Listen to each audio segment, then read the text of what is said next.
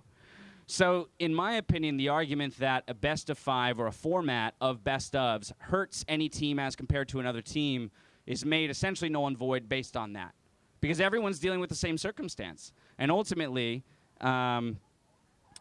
if that's what's laid out, that's what you have to perform to. Now, on a personal level, being a League fan, I want to see more League. So trust me, if it were my choice, I would watch more League of Legends. I would love to go back to best of threes just simply because I get to watch more. Like, why wouldn't I? Well, you were watching 2 games at the same time. Yeah, I was also. That's how was the analyst desk when it was you and I doing 2 streams at the same That's time? a How fun was that? tangential story, but you want to talk about Mark and my for a full year last year, sitting in the analyst desk, just the 2 of us. This was before we got Jatt to help us out. But like, we had 2 games up simultaneously, trying to dart back between both of them, build segments for both because we don't know which one's going to end sooner. And then one does end. We're in the middle of a segment. The other one ends while we're in that segment, and I have a producer jumping in my ear going, hey, the game ended, and I'm pinging him back while Mark's talking going, well, what happened? Like, how do I analyze this? And he'll give me, like, the quick 2 bullet points, like, so basically they won bot lane, transitioned that towards the Baron. They got a good fight there at 25 minutes, and then they won the game. I'm like, great, I'll pretend like I know what I'm talking about. And that's how we kind of had to operate the desk in that regard. But I'm taking your question regardless of broadcast, right? Regardless of what my job demands and looking more at the competition. And ultimately, I think that, once again, as a professional, you have to be able to step up in the given circumstances. And I don't like the idea that format is ever used as an excuse for underperformance. Can I Absolutely. readjust real quick? Please do. I wanted to. So I think of like last split and C9's performance when they would in the Worlds particularly. They came in with some spicy strategies at Worlds and the group stage and everything else. I thought when they brought out with Impact, ironically, and he brought out the Singe top, that was insane. And then we got hit with it this time, but we came in with a plan, and then it didn't seem like we remembered that there was a game 2 and a game 3.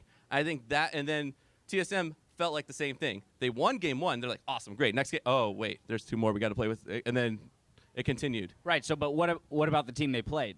That came in with a plan for game 2, game 3, game 4, and game 5. That's my point. One team showed up prepared for the given circumstances, and one team did not. But all of that was known leading up to this point. And so, again, trust me, it sucks. It sucks because I was just as big a fan of what Cloud9 did at Worlds, and I thought that was so incredible, the innovation that they came in with, and that's what I want to see more of.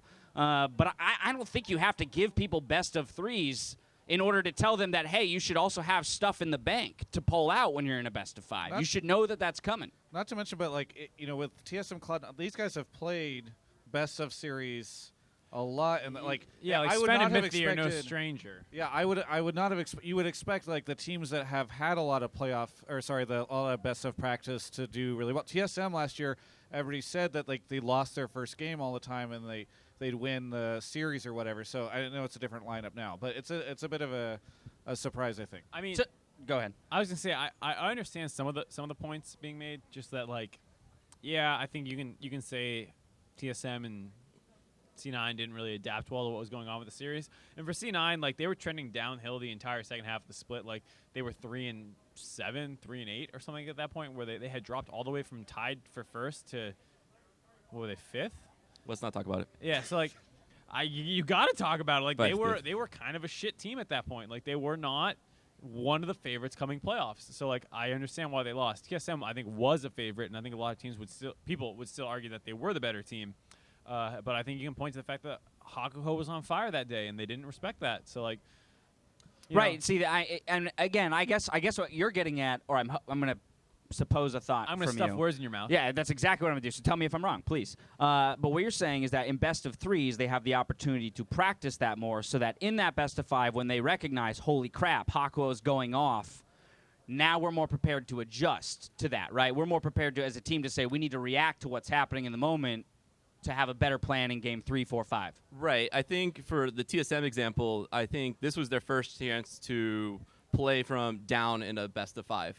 And as a team, I think they probably made a call and say, I think we can beat the Thresh. Mm-hmm.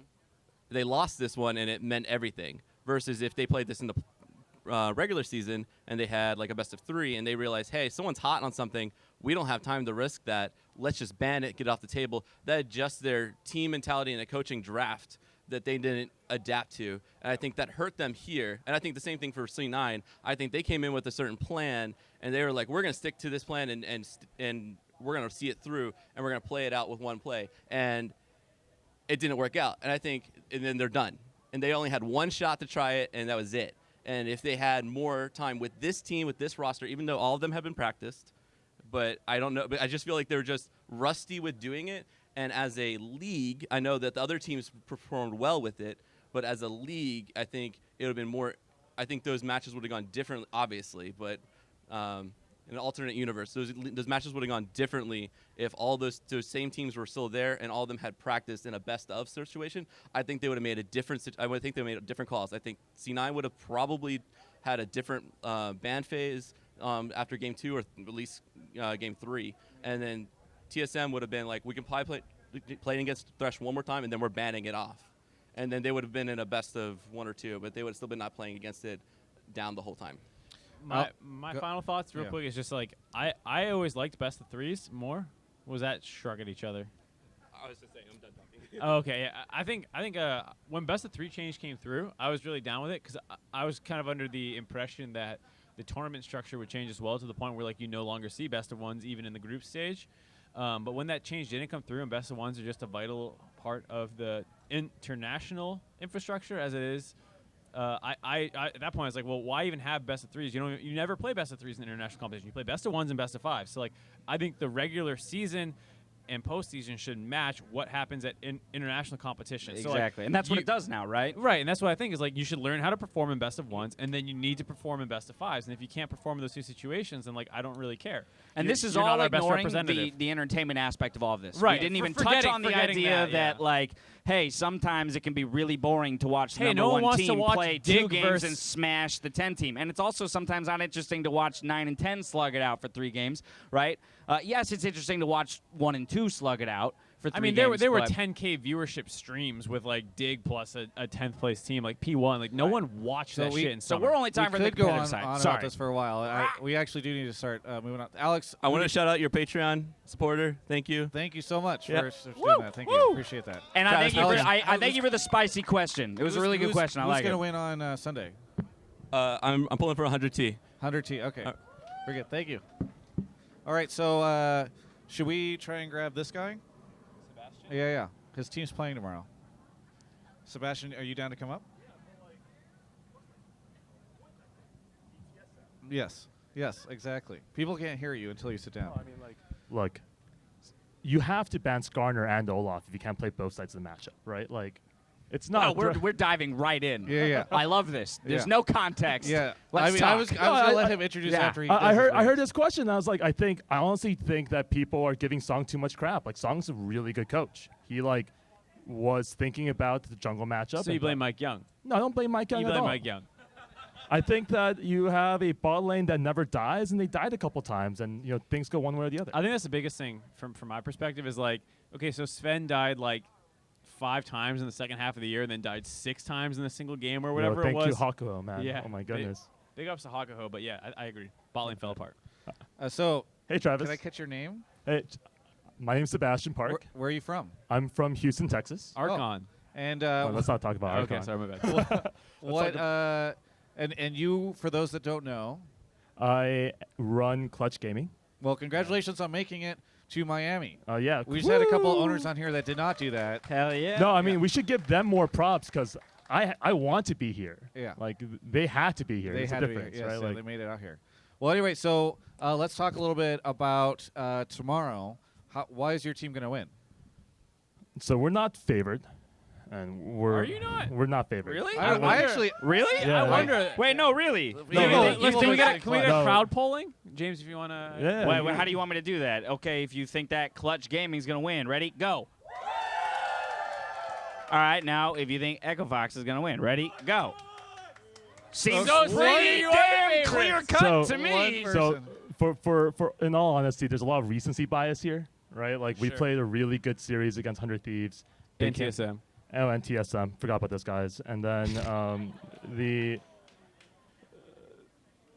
Echo Fox didn't look great against Team Liquid, but Team Liquid's probably the best team in the LCS right now. And so, that makes it seem as though Clutch Gaming has a better shot. But I still think we're the underdog here.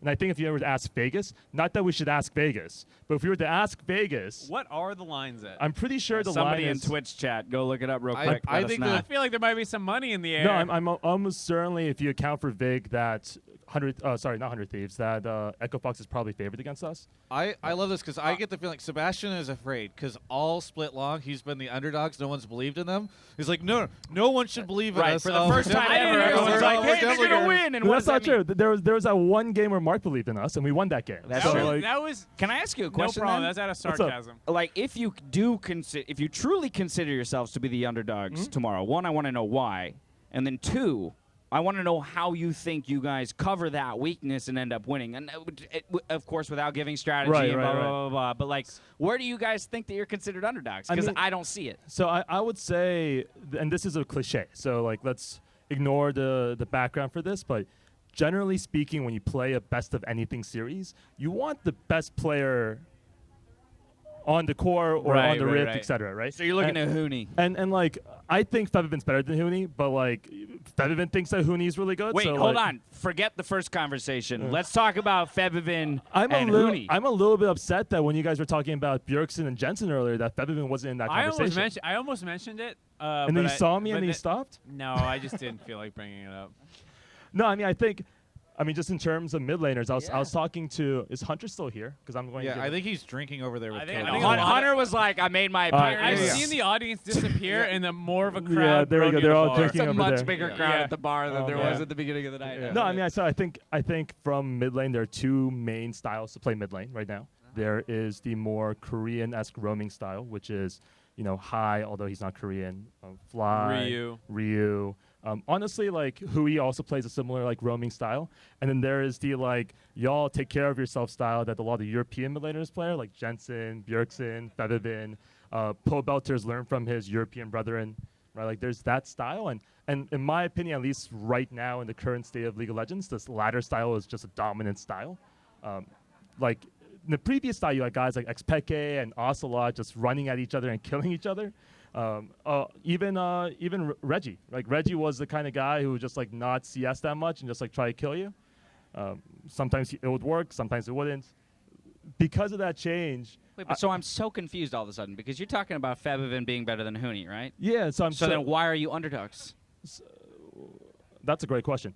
I don't get it. You just said you might have the best No, I player mean, in the I NALCS think- on your team in the mid lane and in one of the most lopsided matchups because before you said that Febiven was better than Hooney, I know that we on the analyst desk already believe that Welcome to Febiven Hotline Phoenix League, is brought to you pretty by lopsided. James Dash Patterson. I'm So I sorry. gotta I'm busting part your of me balls. is Yeah. taken No, over. This no, is I why mean, we look. saved Dash for last because he will Phoenix played dominate. super well against Febiven the first game, right? Remember when he was playing Yeah, Azir? game one. Holy crap! Like his Game one. You mean the regular season? regular You are season, right. yeah. Yeah. No, sorry, I'm predicting tomorrow's So 3 game months one. ago. Right? Like, no, I mean, like, if anything, I have a lot of faith in our guys. Our Yes. coaching staff has spent a lot of time over the last few days. Basically, from the moment we lost Game 5, we were like, well, we can't analyze a 70-minute game right now, so we'll table this for later. And then- Trust me, we tried. Right, We tried. We were tasked with that. you got to break it up into 4 games. So you got to break up to the first 10 We were minutes. just like series recap. Literally, you have no idea when games like that happen on the analyst desk. We create like 17 different segments because we're like, okay, if the game ends at 35 minutes with this team winning, this is the segment. And then as soon as a fight happens that seems to suggest something, like the other team might win, we're Right. like, okay. So then in the case that this team wins, we're gonna do this. But if the game goes another 20 minutes, let's cut these 4 replays. Let's add it. Like it is the most stressful thing ever to watch a 70-minute game and then try and analyze it. I'm sure it's stressful to thank you for analyze that. it and not be like a person and not be like invested in it. invested Yeah, in the I'm winning sure. of your Yeah, it's way worse for us. Right, Trust it's us. 100% Trust me, we worse are for you losing guys. our minds. So I mean, I would say that public perception has Echo Fox worse, but they're still a solid team, right? Like, Yes. if they, like, I think it was after Game 1 against TL, there was that face Hooney made when the camera turned to him, where he was just like, "Give me Camille," or like, "Give me Gangplank," or "Give me something like that." And I think that puts us. Drafts warp around Hooney more than they warp around Febiven or Bjergsen or anyone else in the league, right? Like when you have to draft against these guys and you're drafting against Hooney, you have to take the time to be like, well, there's Hooney. we think Solo can, Solo does well against Huni and scrims occasionally and does poorly against him occasionally and does even against him occasionally, but you still have to respect Huni on stage. And so we have to draft around that. And that warps the game into ways that you don't expect. I really like that point. I want to say that. And I think that's a really interesting point. Too.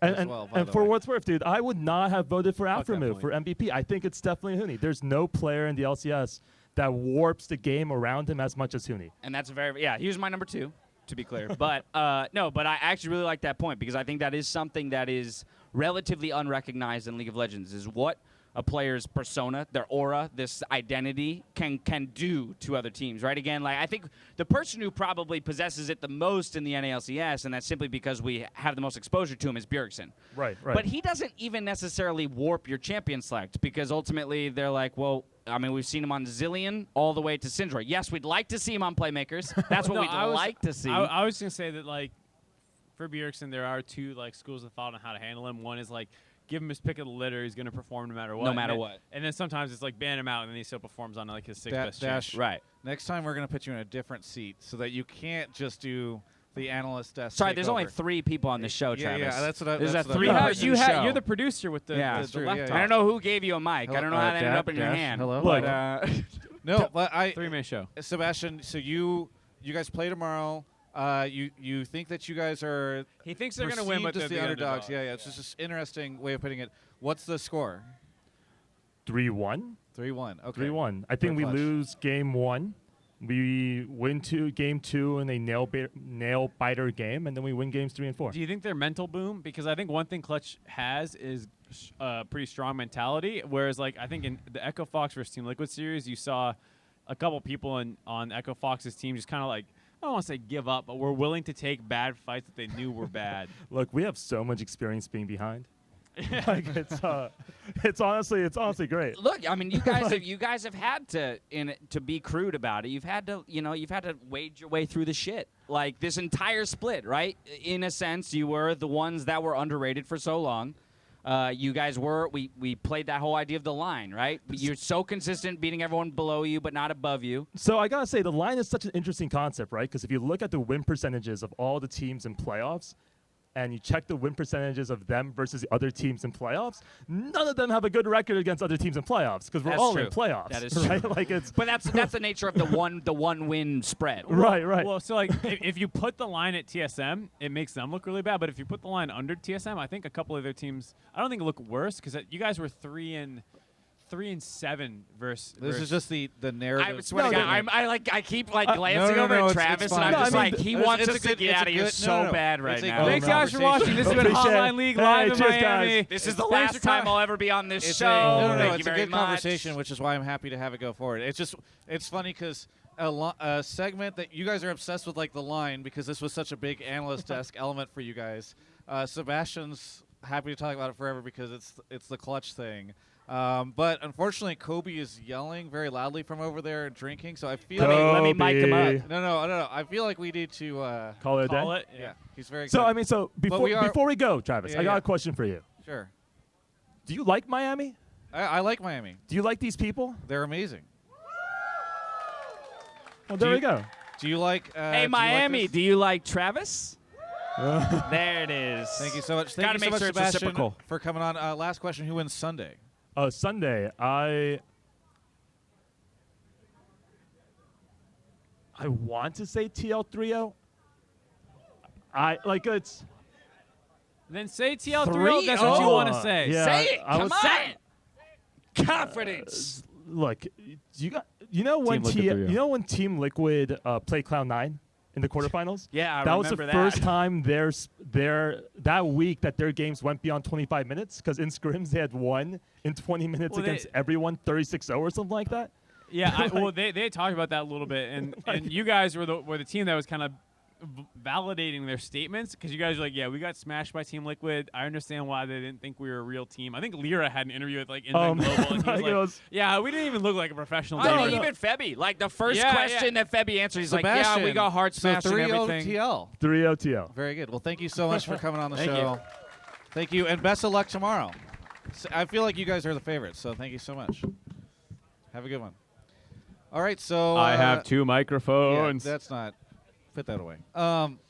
Say that All right, to you. so Mark, what do you want to say talk that about? To you too often. We should. What's great is even when the stream turns off, the PA system still we works. are You and about I can do it. 13. Yeah, we'll get another drink. This is next time I'll sit in the middle. We are about 13 minutes over time, so we can sort of do the wrap up. Mark, do you have anything that you want to say? No. Dash, on behalf of all the Riot folks that came up today. Whoa. That's too much Represent the pressure. entire all I was company. going to say was thank you guys so much for having the show and putting this on, inviting us as guests, all 4 of us. We Yeah. had a blast. I think the setup was incredible, especially for a first-time attempt here, like at a Big shout-outs to Luke. outdoor live Hey, stream. are you kidding me? Luke, should I put the camera on you? Every No? one of Okay. you He who would came not like out to ask us some really tough and spicy questions. The spiciest. Yeah, thank you for the crowd right for over showing there. up, I yeah. love it. Thank you guys so much. And otherwise, I'm just excited for some sweet games this weekend. I'm Yeah. hoping for some full 5-game series. Yeah, well, thank you so much, Dash. Also, Avali really is appreciate wonderful. Thanks for coming out, everybody. It's been great. On to what Dash Wait, was Luke saying. muted. Oh, Luke Don't you mute me, Luke. I know where you live. I actually thought that this was going to be a dumpster fire like Mark, so I think as much as I hate it, maybe round of applause for Travis for actually putting this together. Yeah, let's do it again. So here's the. He paid me to say this. Here's how this show happened. Mark on Hotline League. I'm sorry, said- Travis. We're out of time. Mark on Hotline League. Play the music. Said we should do a live show. Kelby really liked it. The whole idea started coming, and at that time, during the show, Luke, who is my live producer for the show, worked with me at Yahoo. He messaged me and said, "I will live produce Hotline League in Miami." He found the venue. He booked he got all the gear. He did all this stuff. I'm probably not paying him for this. I should probably toss him something. But he's done so much for basically nothing other than to help create this. So I did virtually nothing. Mark came up with the idea. I did actually nothing, not even virtually. I showed created up. all the responsibility, and Luke executed on it. Broden today ran around, helped set everything up, helped Luke plan all this stuff, did everything. So it's really those guys who really did it. I really want to shout out Omen by HP again for sponsoring. Their logo is supposed to show up on the screen. I'm not sure if that ever happened, so thank you so much to Omen. We're losing Mark right now. He's ready to start drinking. I take my praise back. It sounds like you did nothing. Yeah, I did nothing. Yeah, no, sounds like Luke is responsible for all of this. Absolutely. Luke! And then thanks to everybody who showed up. I mean, people flew in from all over the place to attend this show, and then as a bonus, NALCS finals happening this weekend. So thank you guys As so a much. bonus. Shout out to Twitch The chat. actual event. If I didn't get a shout out, or if I didn't get a chance to shout out your subscription, I apologize, but thank you everyone. This has been Hotline League Live.